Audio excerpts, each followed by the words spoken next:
Le quiero dar la bienvenida a este espacio a Nils Olsen, asambleísta electo por ADN. Gracias por acompañarnos. Buenos días. Buenos días, Liz. Un saludo a todos los que nos acompañan desde sus casas.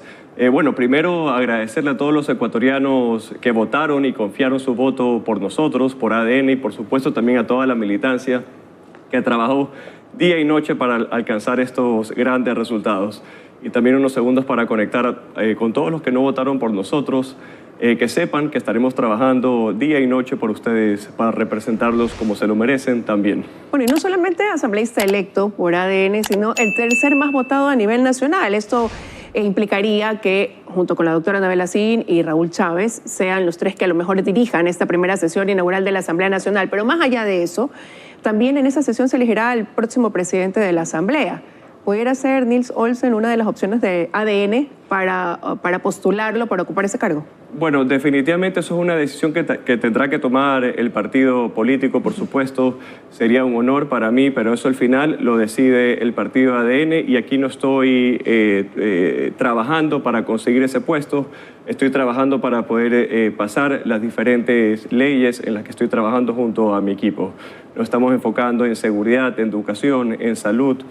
Bueno, vimos ayer justamente el presidente que presentó una propuesta a la Asamblea Nacional para poder trabajar en la seguridad del país. Lastimosamente tuvimos una bancada, que en este caso fue la Revolución Ciudadana, que tuvo una postura bastante vergonzosa. Dentro del orden del día lo mandó como último punto del día y luego el momento de constatar quórum, no pasaron ni 15 segundos que cerraron el registro. ¿Pudiera influir el momento político en el que están? Y esto, si bien es cierto, pues aún no arranca la campaña por la segunda vuelta electoral. Lo cierto es que son las dos fuerzas políticas que lo están midiendo. Y esto en un ambiente de una primera vuelta totalmente polarizada, pero que se va a proyectar a la próxima Asamblea Nacional. Totalmente. Bueno, nosotros estamos trabajando sin parar en este momento en territorio para recoger todas las necesidades de los ciudadanos, para empezar, para trabajar y avanzar con nuestra agenda legislativa. Creo que el país ha pasado por varias situaciones, que tenemos un país bastante fracturado y creo que es el momento de tender puentes, de extender la mano para poder trabajar en conjunto. Tiene que haber una agenda mínima de coincidencias para poder trabajar en el legislativo y poder devolverle la seguridad a todos los ecuatorianos. Pero ¿cuál va a ser la estrategia para poder dar esa gobernabilidad a través de la Asamblea a los proyectos que lleguen a la misma o a los que se generen de parte de ustedes como asambleístas, cuando, como sabemos, hay dos bancadas importantes con una cantidad de legisladores que los convierte en minorías importantes, pero van a necesitar de aquellos que hoy llegaron por otros partidos políticos? Por supuesto, Liz, y yo creo que los 151 asambleístas que fuimos escogidos por los ecuatorianos tenemos que entrar con una total predisposición para conversar, para llegar a acuerdos mínimos, dejar las banderas políticas a un lado y enfocarnos en trabajar en las principales necesidades que tiene nuestro país en este momento, como por ejemplo la seguridad.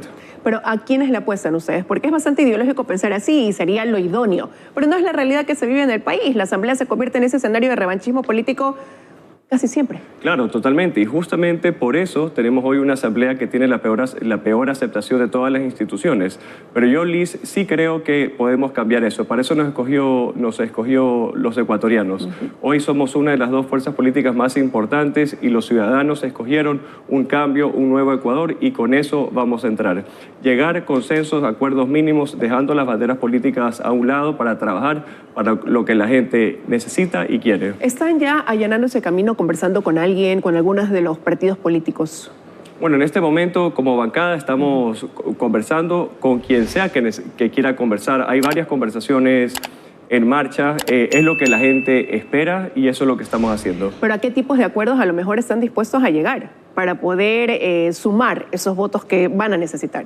Acuerdos para devolver la seguridad a los ecuatorianos, acuerdos de educación, de la salud y otros temas que le importan a los ecuatorianos.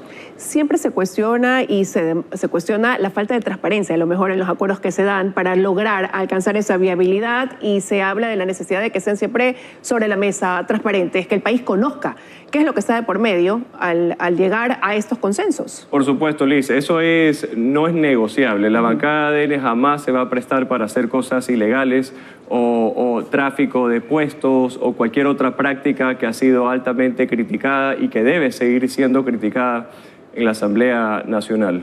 Vamos a trabajar con acuerdos completamente transparentes y puestos sobre la mesa. Como le comenté hace unos minutos, yo creo que definitivamente los 151 asambleístas que fuimos escogidos por los ciudadanos tenemos que entrar con la mayor predisposición para conversar, dejar banderas políticas a un lado y ponernos a trabajar en los temas que a los ecuatorianos le urge. Los suyos propios, como Nils Olsen, ya asambleísta, ¿en torno a qué van a girar? Quizás muchos piensan que netamente será en el campo turístico, que ha sido su fortaleza, y algo en lo que ya se desempeñó anteriormente.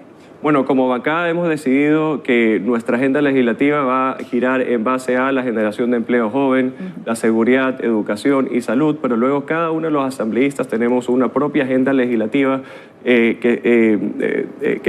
base a nuestro expertise.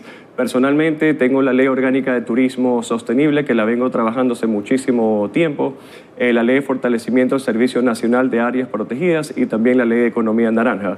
Todos estos 3 proyectos de ley cumplen el objetivo de la generación de empleo joven. Ahora, quisiera hablar de la campaña política que ya se viene, ¿no? Van a tener menos días de campaña que en la primera vuelta, serán solamente 17 días dentro de eso. ¿Y cómo van a cambiar esa estrategia para llegar a ese electorado que no lograron convencer en una primera vuelta electoral, para captar los votos quizás de aquellos que se fueron con otros partidos políticos, a ese 30% que sumaron los nulos, blancos, el ausentismo? ¿Cómo los van a convencer? Bueno, la primera vuelta creo que la campaña fue bastante exitosa. Logramos este partido tan joven que tiene apenas 9 meses de constituido, que sea una de las 2 fuerzas políticas más importantes del Ecuador. El presidente Daniel Noboa ganó en primera vuelta también y ahora para la segunda vuelta vamos a tomar ciertas rectificaciones que nos va a permitir llegar a las personas que todavía están indecisas o que votaron por otra bancada. Presentando las propuestas desde nuestra bancada, estar en territorio, escuchando, caminando con las personas, para escuchar y seguir aprendiendo de las principales necesidades que tienen los ecuatorianos. En esa primera vuelta, en la campaña de primera vuelta, usted se lo vio mucho en territorio, al menos eso se reflejaba bastante a través de las redes sociales, acompañado de la candidata a la vicepresidencia, María José Pinto. ¿Le faltó quizás contar también o que el presidente candidato Daniel Noboa se involucre más? ¿Van a optar por una estrategia como esa, que él no solamente participe en una campaña por día, sino que decida encargar la presidencia y dedicarse más a la campaña en esta segunda vuelta? Bueno, yo creo que el presidente Daniel Noboa siempre ha sido un presidente de territorio y su gabinete también. Creo que, si me atrevo a lanzar una cifra, creo que el 80% de su tiempo siempre estará en territorio con la gente. Vimos el presidente Daniel Noboa visitando el mercado el día de ayer. Ahora en una segunda vuelta creo que él va a mantenerse en territorio con la gente, que es lo que más disfruta hacer también, ¿no? Y creo que es la mejor manera también de empatizar con los ciudadanos y conocer las necesidades y qué es lo que no está funcionando y qué es lo que debe mejorar, y de esa manera ejecutarlo con la urgencia que tiene el presidente. Pero y a lo mejor dentro de esa lectura que hicieron tras la primera vuelta y esos errores que usted ha dicho, hay que corregir ciertas cosas porque evidentemente hay que hacerlo, ¿hacia dónde apuntan? ¿Qué dejaron de hacer que ahora a lo mejor lo van a hacer con más fuerza? Definitivamente, bueno, como te lo dije, siempre ha existido un contacto con las personas, hemos estado en territorio y quizás ya no sea el 80% territorio, sino pasar a un 90% territorio. Obviamente que hay momentos para estar en un escritorio y poder procesar el trabajo, y otro momento, como lo es ahora, para seguir a territorio y compartir con las personas y escuchar sus necesidades y tener mayor inmediatez y urgencia para resolver los asuntos. ¿Dándole prioridad a ese voto joven o sienten que más bien ese es un voto que ya lograron captar, un voto que tienen asegurado? Yo creo que las elecciones son siempre muy dinámicas. Uno nunca tiene seguridad sobre el electorado. Creo que sería muy simplista creer que el electorado, porque votó por nosotros o por alguien más en la primera vuelta, lo tienes asegurado en una segunda vuelta. Hay un dinamismo en estas elecciones que no existía en las elecciones anteriores. Y creo que el presidente Daniel Noboa, vamos a seguir con el compromiso de trabajar con la urgencia que se requiere en las necesidades de los diferentes sectores y también construir puentes hacia las personas que no votaron por nosotros para presentarles las propuestas y que ellos puedan tomar una decisión más informada en la segunda vuelta. Están tratando de tener un acercamiento quizás con los movimientos indígenas. Ellos están tratando ya de decidir, todavía no logran dar su opinión por quién o a quién apoyarán en una segunda vuelta electoral, pero escuchábamos luego del 9 de febrero, al día siguiente, el 10, decir, por ejemplo, a la candidata a la presidencia por la Revolución Ciudadana que inmediatamente iban a tratar de conversar con Leonidas Issa, por ejemplo. Claro, bueno, naturalmente para mí o cualquier persona del partido sería absolutamente un honor sentarnos con Leonidas Issa o cualquier otro dirigente político o candidato o partido político para conocer cuáles son sus necesidades y en base a eso construir los puentes que este país necesita.